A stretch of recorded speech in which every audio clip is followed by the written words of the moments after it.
کو یہاں پر لے کر آئیں، اور جو حضرت مولانا عبدالرشید مفتاحی صاحب کے ساتھ آئے ہیں، مولانا عبدالصمد صاحب، مولانا منصور صاحب، مولانا اسحاق صاحب اور مولانا صادق صاحب، میں بھی ان سے بہت ادب کے ساتھ گزارش کرتا ہوں کہ وہ اسٹیج پر تشریف لائیں۔ جیسا کہ ابھی بتایا مولانا نے، ہماری بھی یہی خواہش تھی کہ ائمہ علماء ان کا جو مقام ہے، حافظ عبدالحکیم صاحب آپ بھی امام ہیں، آپ بھی اوپر تشریف لائیں۔ ائمہ کے لیے کہا گیا ماشاءاللہ، جتنے ائمہ ہیں ان سب کا حق یہی ہے کہ ان کو اوپر جگہ ملے، ان کا اوپر حق ہے۔ ائمہ امام سب سے آگے، جس مجلس محفل کہیں کا بھی امام ہو سب سے آگے۔ تو میں زیادہ وقت نہیں لیتا، میں اپنے اگلے مقرر جن کی سرپرستی میں ہمارا ادارہ بھی چل رہا ہے،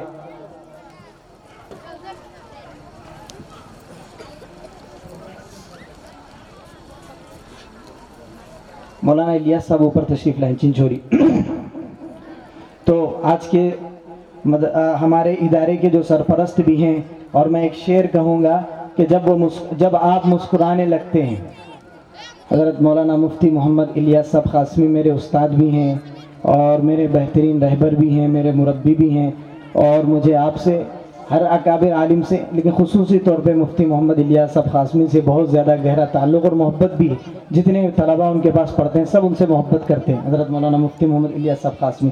تو میں شعر کہتا ہوں، ان کی مسکراہٹ میں عجیب جاذبیت ہے، رحمانیہ کے اگر کوئی پڑھے ہوئے ہیں تو ان کو معلوم ہے۔ میں شعر کہتا ہوں کہ جب آپ مسکرانے لگتے ہیں، ہر موسم پھر کھلکھلانے لگتے ہیں۔ بہت عجیب کیفیت، بہت عجیب حالت ماشاءاللہ آپ کے وقار میں ہے، آپ کی جاذبیت ایک عجیب جاذبیت ہے، اور بہت وقار اللہ نے عطا فرمایا ہے۔ میں حضرت مولانا مفتی محمد الیاس صاحب جو دارالعلوم رحمانیہ کے مدرس ہیں، حدیث کے استاد ہیں، آپ سے گزارش کرتا ہوں کہ حضرت والا ہمارے درمیان تشریف لائیں اور اپنی قیمتی نصیحت اور بیان سے ہم سب کو مستفیض فرمائیں۔ رسول اللہ صلی اللہ علیہ وسلم خیرکم من تعلم القرآن وعلمه۔ اللہم صل علی محمد وعلی آل محمد كما صليت على إبراهيم وعلى آل إبراهيم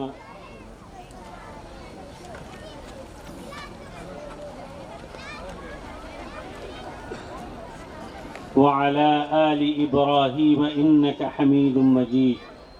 اللهم بارك على محمد وعلى آل محمد كما باركت على إبراهيم وعلى آل إبراهيم إنك حميد مجيد۔ قابل احترام معزز بزرگوں اور دوستوں اور پردہ نشین مائیں اور بہنیں، یہ انتہائی خوشی اور مسرت کا موقع ہے۔ دارالعلوم فاروقیہ کمال نگر کے نسبت پر ہم سب یہاں جمع ہیں، قرآن کی نسبت پر اور ماہ رمضان کے استقبال کی نسبت پر ہم سب یہاں جمع ہوئے ہیں۔ یقیناً یہ پروگرام بہت سی محنتوں کا ثمرہ اور نتیجہ ہے۔ کئی دنوں سے ذمہ داران اس اجلاس کی تیاری کر رہے ہیں، اور صبح ہی سے کمال نگر کے نوجوان اور یہاں کے سارے لوگ اس پروگرام کی تیاری کر رہے ہیں، حتیٰ کہ میڈیا والے، پولیس والے سب جو ہے ہمارے معاون بنے ہوئے ہیں۔ میں تمام حضرات کو، تمام معاونین کو مبارکباد دیتا ہوں اور دعا کرتا ہوں کہ اللہ تعالی تمام معاونین کی محنتوں کو اللہ تعالی قبول فرمائیں۔ معزز بزرگوں اور دوستوں، اللہ رب العزت نے ہم سب کی ہدایت کے لیے جو کتاب نازل فرمائی ہے وہ قرآن مجید ہے۔ قرآن مجید کو پڑھنا اور اس کو پڑھانا، اس کو سیکھنا اور اس کو سکھانا، یہ سب سے بہترین عمل رسول اللہ صلی اللہ علیہ وسلم نے فرمایا، خیرکم من تعلم القرآن وعلمہ، تم میں بہترین شخص وہ ہے جو قرآن کو سیکھے اور دوسروں کو سکھائے۔ قرآن کے ہم پر کچھ حقوق ہیں۔ امام غزالی رحمۃ اللہ علیہ فرماتے ہیں کہ قرآن کے ہم پر 5 حقوق ہیں۔ حق کہتے ہیں جس کو کرنا ضروری ہے، نہیں کریں گے تو پکڑ ہوگی۔ جیسے والدین کے حقوق ہوتے ہیں، اولاد کے حقوق ہوتے ہیں، شوہر کے حقوق ہوتے ہیں بیوی پر، بیوی کے حقوق ہوتے ہیں شوہر پر، رشتہ داروں کے حقوق ہوتے ہیں، مسلمانوں کے حقوق ہوتے ہیں، انسانوں کے حقوق ہوتے ہیں۔ اسی طریقے سے قرآن کے بھی حقوق ہیں۔ قرآن کا پہلا حق یہ ہے کہ اس کی تلاوت کی جائے۔ ایک ایک حرف پر 10 نیکیاں دی جاتی ہیں قرآن کے تلاوت کرنے میں۔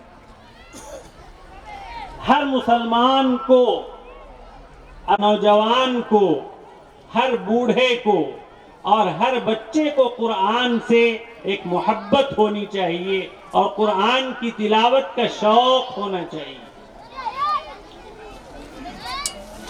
قرآن کو جتنا پڑھا جائے گا دلوں کو اتنا ہی زیادہ اطمینان اور سکون حاصل ہوگا، اور جو قرآن کو یاد کریں گے، حافظ قرآن بنیں گے، ان کا تو بڑا اونچا مقام ہوگا۔ حدیث پاک میں فرمایا گیا کل قیامت کے دن جب سارے لوگ جمع ہوں گے، حافظ قرآن جس نے قرآن کو یاد کیا، اس کے حلال کو حلال جانا، اس کے حرام کو حرام جانا، اس پر عمل کیا، اس کو اختیار دیا جائے گا کہ وہ اپنے خاندان کے ایسے 10 افراد جن کے اوپر جہنم واجب ہو چکی ہے، ایک ایک حرف پر 10 نیکیاں دی جاتی ہیں قرآن کی تلاوت پر۔ آپ فرماتے ہیں میں یہ نہیں کہتا کہ الف لام میم ایک حرف ہے، بلکہ الف ایک حرف ہے، لام ایک حرف ہے اور میم ایک حرف ہے۔ اگر کوئی پڑھنے والا الف لام میم پڑھتا ہے تو اس کو 30 نیکیاں دی جاتی۔ اور رمضان المبارک کا مہینہ عن قریب آنے والا ہے۔ رمضان کو قرآن سے خاص تعلق ہے کیونکہ قرآن کا نزول رمضان میں ہوا ہے۔ شہر رمضان الذی انزل فیہ القرآن، رمضان کا مہینہ وہ مبارک مہینہ ہے کہ اس میں قرآن نازل کیا گیا۔ اور حدیث پاک میں آتا ہے آپ صلی اللہ علیہ وسلم ہر رمضان میں جتنا قرآن اب تک نازل ہوا ہے اتنے قرآن کا دور کیا کرتے تھے۔ حضرت جبرائیل علیہ السلام کو قرآن سنایا کرتے تھے۔ اس لیے ہر مسلمان مرد اور ہر مسلمان عورت یہ عزم کر لے، یہ پکا ارادہ کر لے کہ ہم ویسے تو روزانہ قرآن کی تلاوت کریں گے، رمضان المبارک کے مہینے میں خاص طور پر قرآن کی تلاوت کا ہم اہتمام کریں۔ کم از کم ایک پارہ قرآن کی تلاوت ہر ایک کا معمول ہونا چاہیے۔ ایک ساتھ اگر پورا ایک پارہ پڑھنا مشکل ہے تو اس کو 2 حصوں میں تقسیم کر لیا جائے کہ صبح میں آدھا پارہ، شام میں آدھا پارہ۔ تو قرآن کی تلاوت قرآن کا حق ہے۔ دوسرا حق قرآن کا یہ ہے کہ قرآن کو سمجھا جائے، قرآن کو سمجھا جائے، اس کے معنی کیا ہیں، اس کا مطلب کیا ہے، اللہ تعالیٰ قرآن میں اپنے بندوں کو کیا پیغام دے رہے ہیں۔ قرآن کو سمجھنا بھی قرآن کا حق ہے۔ قرآن صرف اس لیے نہیں اتارا گیا کہ کسی کا انتقال ہو گیا تو اس کے پاس بیٹھ کر قرآن پڑھ لے، کسی کی روح قبض نہیں ہو رہی ہے، جان نہیں جا رہی ہے، قرآن پڑھ کر اس کی روح نکالی جائے۔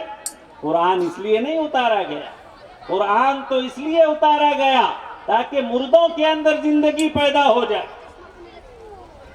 یہ اسی وقت ہوگا جب کہ قرآن کے معنی کو سمجھا جائے، قرآن کے مفہوم کو، اس کے مطلب کو سمجھا جائے، سیکھا جائے، اور پھر جو ہے اس کو اپنی زندگیوں میں لایا جائے۔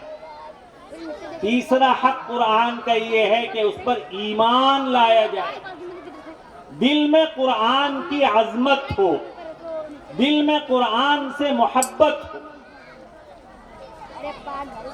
اور چوتھا حق یہ ہے کہ قرآن میں جو احکام اللہ نے ہمیں دیے ہیں اس پر عمل کیا جائے۔ قرآن بہترین راستے کی ہدایت دیتا ہے۔ اللہ فرماتے ہیں ان ھذا القرآن یہدی للتی ہی اقوم، یہ قرآن بالکل سیدھے راستے کی تعلیم دیتا ہے، بالکل سیدھا راستہ بتاتا ہے۔ تو قرآن کا چوتھا حق یہ ہے کہ اس کے احکام پر عمل کیا جائے، اس کے حلال کو حلال جانا جائے اور اس کے حرام کو حرام جانا جائے۔ اور قرآن کا پانچواں حق یہ ہے کہ اس کی اشاعت کی جائے، اس کی تبلیغ کی جائے، اس کو پھیلایا جائے، اپنوں میں اس کو جو ہے عام کیا جائے، غیروں میں اس کو عام کیا جائے۔ یہ قرآن کا حق ہے۔ تو یہ 5 حق ہیں قرآن کے، اس پر ایمان لایا جائے، اس کی تلاوت کی جائے، اس کے معنی اور مفہوم کو سمجھا جائے، اس پر عمل کیا جائے اور اس کی اشاعت اور تبلیغ کی جائے۔ ہمارے جو مدارس ہیں، جتنے مدارس ہیں ہندوستان میں، پاکستان میں اور دیگر جگہوں پہ، ان مدارس میں قرآن کے ان 5 حقوق کو پورا کرنے کی کوشش کی جاتی ہے۔ قرآن کے الفاظ اور معانی کو سکھایا جاتا ہے تجوید کے ساتھ، شروع میں دیکھ کر پڑھنا سکھایا جاتا ہے، پھر اس کو منہ زبانی یاد کرایا جاتا ہے۔ قرآن کے معنی اور مفہوم کو سمجھایا جاتا ہے، بتایا جاتا ہے، ترجمہ اور مفہوم بتایا جاتا ہے، تفسیر سکھائی جاتی ہے، احادیث مبارکہ سکھائی جاتی ہے۔ یہ دینی مدارس اسلام کے مضبوط قلعے ہیں، یہاں سے اسلام کی اسپرٹ گویا نکلتی ہے۔ مسلمانوں کے اندر ایک نیا جوش اور نیا ولولہ جو ہے ان مدارس سے حاصل ہوتا ہے۔ ان کی حیثیت ایسی ہے جیسے پاور ہاؤس۔ لائٹ میں پاور ہاؤس سے اگر کنیکشن جڑا ہوا ہے تب تو لائٹ روشن رہے گی، لائٹ جو ہے روشنی دے گی، لیکن اگر اس پاور ہاؤس سے اس کا تعلق کٹ ہو جائے تو ظاہر ہے یہ روشنی ختم ہو جائے گی، اندھیرا ہو جائے گا۔ بالکل اسی طریقے سے ہر مسلمان اپنے آپ کو ان مدارس سے اور مدارس کے بجائے قرآن اور حاملین قرآن سے اپنے آپ کو جوڑے رکھے، قرآن سے اور حاملین قرآن سے اپنے آپ کو جوڑے رکھے۔ یہ وقت کی اہم ضرورت ہے۔ قرآن سے تعلق رکھنا ضروری ہے، اس لیے قرآن پڑھنے والوں سے، قرآن پڑھانے والوں سے، قرآن سیکھنے والوں سے، قرآن سکھانے والوں سے بھی ضروری۔ ایک شاعر کہتا ہے نہ ہم بڑے گھر والے ہیں، نہ ہم بڑے خاندان والے ہیں، نہ ہم بڑے گھر والے ہیں، نہ ہم بڑے خاندان والے ہیں، معاشرہ عزت کرتا ہے اس لیے کہ ہم قرآن والے۔ اصل میں قرآن کی جو دولت ہمارے پاس ہے لوگ اس کی عزت کرتے ہیں۔ تو بہرحال قرآن کے جو حقوق ہیں وہ سارے حقوق یہاں پورا کرنے کی کوشش کی جاتی ہے، اس لیے ان مدارس دینیہ کا تعاون کرنا اور ان مدارس دینیہ کی قدر کرنا ہم سب کی ذمہ داری۔ اور مدارس کا تعاون کرنے کو جب کہا جاتا ہے تو صرف یہی ذہن میں آتا ہے کہ مدرسے کو چندہ دینا۔ مدرسے کا تعاون صرف یہی نہیں ہے، یہ بھی تعاون۔ مدرسے کا سب سے بہترین تعاون یہ ہے کہ ہر گھر سے ایک طالب علم مدرسے میں پڑھنے کے لیے دیا جائے۔ ہر گھر میں حافظ قرآن ہونا چاہیے۔ میری یہ خواہش ہے کہ کمال نگر کا کوئی گھر ایسا نہ ہو جہاں کوئی حافظ قرآن نہ ہو، جہاں مردوں میں بھی حافظ قرآن ہو اور عورتوں میں بھی حافظ قرآن اور علماء دین ہوں۔ ہر ایک کی یہ خواہش ہونی چاہیے۔ تو مدرسے کے تعاون کی پہلی صورت یہ ہے کہ مدرسے میں ہمارے گھر کا ایک کم از کم ایک بچہ حافظ قرآن بننے کے لیے ہم ڈالیں۔ 2-4 بچے ہیں تو دوسری تعلیم دوسرے حاصل کریں، ایک بچہ وہ جو اچھا ہو۔ ایسا نہیں کہ جو کہیں کا نہیں ہے، اسکول میں نہیں پڑھ رہا، نہیں چل رہا، اس لیے مدرسے میں لا کے ڈال دیے، ایسا نہیں۔ جو ذہین بچہ ہے، جو اچھا پڑھنے والا بچہ ہے، آپ مدرسے میں لا کر ڈالیں اور پھر استادوں کی نگرانی میں دیں، خود بھی نگرانی کریں۔ انشاءاللہ العزیز چند سالوں میں ہمارا وہ بچہ حافظ قرآن بن جائے گا، اللہ نے توفیق دی تو وہ عالم دین بن جائے گا، مفتی شرع متین بن جائے گا۔ تو مدارس کے تعاون کی پہلی صورت یہ ہے کہ ہم مدرسوں کو اپنے بچے دیں، اپنی بچیاں دیں، تاکہ یہ مدارس اس کے ذریعے سے پروان چڑھیں۔ اور اس کے ساتھ ساتھ ہم دامیں درمیں سخنیں مدارس کا تعاون کریں۔ اللہ تعالیٰ نے ہمیں وسعت دی ہے، مال دیا ہے، ہم مدارس میں پڑھنے والوں پر خرچ کریں۔ یہ جو کچھ ہم ان پر خرچ کریں گے یہ ہمارے لیے آخرت کا ذخیرہ بنے گا۔ جب ہم دنیا سے چلے جائیں گے تو اس کی جو ہے قدر وہاں ہمیں معلوم۔ اور پھر ساتھ ہی ساتھ دعا بھی کرتے رہیں کہ اللہ تعالیٰ اس مدرسے کو اور اس طرح جتنے مدارس قرآن کی تعلیم کے چل رہے ہیں، جتنے لوگ قرآن کی خدمت کر رہے ہیں، اللہ تعالیٰ ان سب کو دن دونی رات چوگنی ترقیات سے نوازے۔ دعا بھی کرتے رہیں۔ دعا کرنا یہ بھی ایک تعاون ہے، دعا کرنا یہ بھی ایک تعاون ہے۔ تو ہم ان مدارس کی قدر کریں اور ان مدارس میں پڑھانے والے اساتذہ اور ان مدارس کو چلانے والے منتظمین کی قدر کریں اور اللہ کا شکر ادا کریں کہ اللہ نے ہمارے اس شہر میں، ہمارے اس گاؤں میں یہ ایک بہترین موقع جو ہے مدرسے کی شکل میں ملا ہے۔ جتنا ہو سکے ہم اس کا ساتھ دیں، اور اگر ہم ساتھ نہیں دے سکتے کسی وجہ سے، اپنی غفلت کی وجہ سے، اپنی سستی کی وجہ سے یا اپنی کوتاہی کی وجہ سے اگر ہم ساتھ نہیں دے سکتے تو اللہ کے واسطے اس کے مخالف نہ بنیں، اس کے مقابل میں آ کر نہ ٹھہریں، بلکہ ساتھ دیں جتنا ہو سکے۔ اگر تعاون نہیں کر سکتے تو کم از کم نقصان نہ پہنچائیں۔ ایسی باتیں نہ کرو یا ایسے کام نہ کرو کہ جس سے کام کرنے والوں کے حوصلے پست ہو جائیں، ایسا نہیں ہونا چاہیے۔ ہر ایک کو اس مدرسے کا اور جتنے مدارس ہیں ان تمام کا معاون بننا چاہیے اور ان کی مدد کرنے والا اور ان کا ساتھ دینے والا ہونا چاہیے۔ تو بہرحال یہ دارالعلوم فاروقیہ کمال نگر کا جلسہ ہے سالانہ، یہ بہت ہی جو ہے الحمدللہ محنت کے ساتھ یہاں تعلیم ہو رہی ہے۔ وقتاً فوقتاً یہاں کے ذمہ داران مشورہ لیتے رہتے ہیں، جہاں ضرورت ہوتی ہے وہاں اصلاح کر دی جاتی ہے، جہاں کوئی اچھی بات ان سے ہوتی ہے ان کی ہمت افزائی کی جاتی ہے۔ اللہ تبارک و تعالی اس مدرسے کو خوب ترقیات سے نوازیں یہاں پڑھنے والوں کو اور یہاں پڑھانے والوں کو اللہ تعالیٰ قبول فرمائیں اور پورے کمال نگر کے لیے اس مدرسے کو رحمتوں کے اور برکتوں کے نزول کا ذریعہ اور سبب بنائیں۔ اللہ تعالیٰ اس مدرسے کے جو محتمم ہیں، ذمہ دار ہیں، حضرت مولانا عبدالصمد خان صاحب دامت برکاتہم، اللہ تعالیٰ ان کو صحت کاملہ عاجلہ نصیب فرمائیں، ان کی فکروں کو اور ان کی محنتوں کو اللہ تعالیٰ قبول فرمائیں۔ میں سارے کمال نگر کے باشندوں کو مبارکباد دیتا ہوں اور درخواست کرتا ہوں کہ آپ اس مدرسے کا خوب تعاون کریں۔ آپ کے ہر گھر کا ایک بچہ کم از کم اس مدرسے میں ہونا چاہیے۔ اللہ تعالیٰ مجھے اور آپ کو اس جمع ہونے کو قبول فرمائیں، قرآن سے خصوصی تعلق ہم سب کو نصیب فرمائیں، قرآن کی تلاوت کرنے، قرآن کے معنی اور مفہوم کو سمجھنے، اس پر عمل کرنے اور اس کی تبلیغ و اشاعت میں اپنا بھرپور حصہ لگانے کی اللہ تعالی ہم سب کو توفیق نصیب فرمائے۔ وآخر دعوانا ان الحمد للہ رب العالمین۔